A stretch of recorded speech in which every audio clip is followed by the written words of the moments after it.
What's up everyone, Darcblade here with a quick information video regarding this week's limited bounties and event quests in Monster Hunter Wilds. This is for the week starting the 9th of April 2025. This information is also relevant across all platforms. Now this is the first set of limited bounties and event quests that we have been given since Title Update 1 launched, and I hope players are enjoying the new content.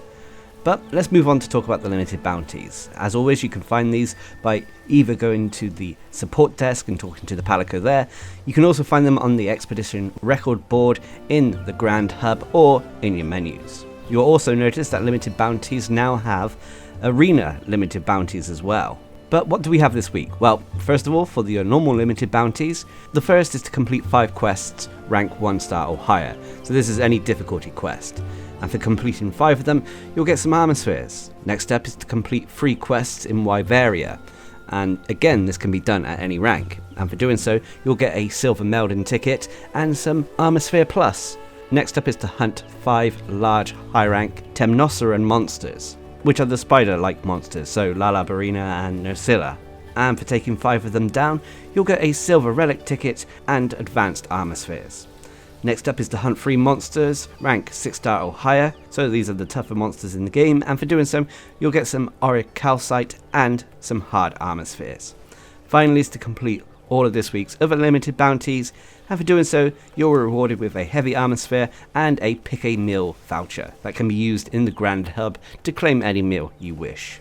Now, as for the arena limited bounties, we have 3 of them. First of all is to complete the arena Chatacabra quest with a B rank or higher, and for doing so you'll get some mega potions and some hard armor spheres. Next is to complete arena Rathian with a B rank or higher, and for doing so you'll get some dust of life and a hard armor sphere. And then finally is to complete all of this week's other arena limited bounties, and for doing so you'll get some sharp cunifer cheese and a heavy armor sphere. So those are all the limited bounties we have this week, but what about event quests or returning event quests? Well, we have 3 of them this week. One of them is an arena one, the other 2 are normal event quests. So we'll talk about the normal event quests first. Now remember, Monster Hunter Wilds, much like Monster Hunter World, rotates the event quests in and out each week unless there is a seasonal event going on or the game has come to the end of its lifespan.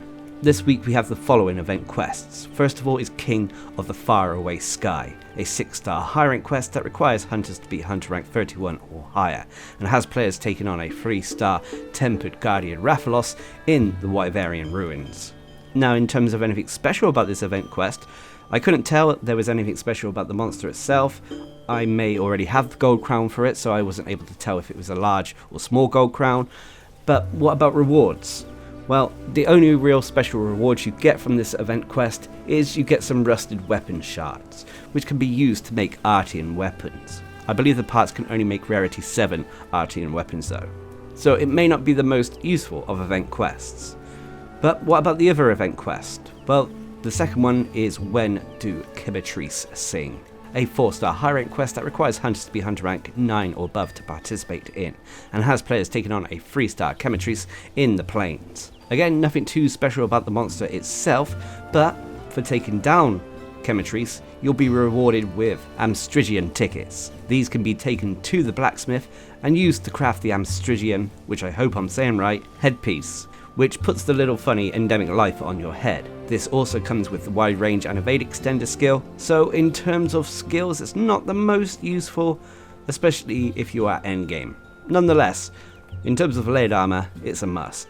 But what about the arena? Well, we only have 1 challenge quest this week, and it's the same as we had last week, which is Doshagama of the Hollow, a 5 star high rank quest that requires hunters to be hunter rank 16 or above to participate in, and has players taking on a Doshagama in the Wounded Hollow. Participating in this event quest and getting a good time grants you a chance of getting a pendant for your weapon once the scores are tallied and calculated.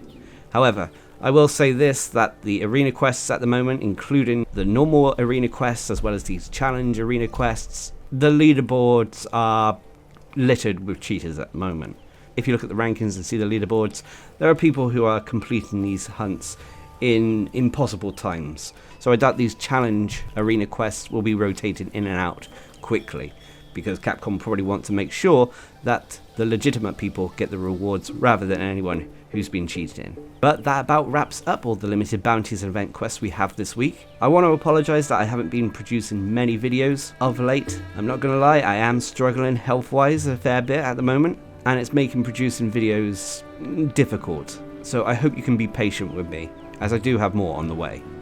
But regardless, what are your thoughts on this week's limited bounties and event quests? Are you enjoying Title Update 1? Please leave a comment down below, and until next time, I've been Darcblade. Hope you enjoyed the video, thanks for watching, subscribe and like for more.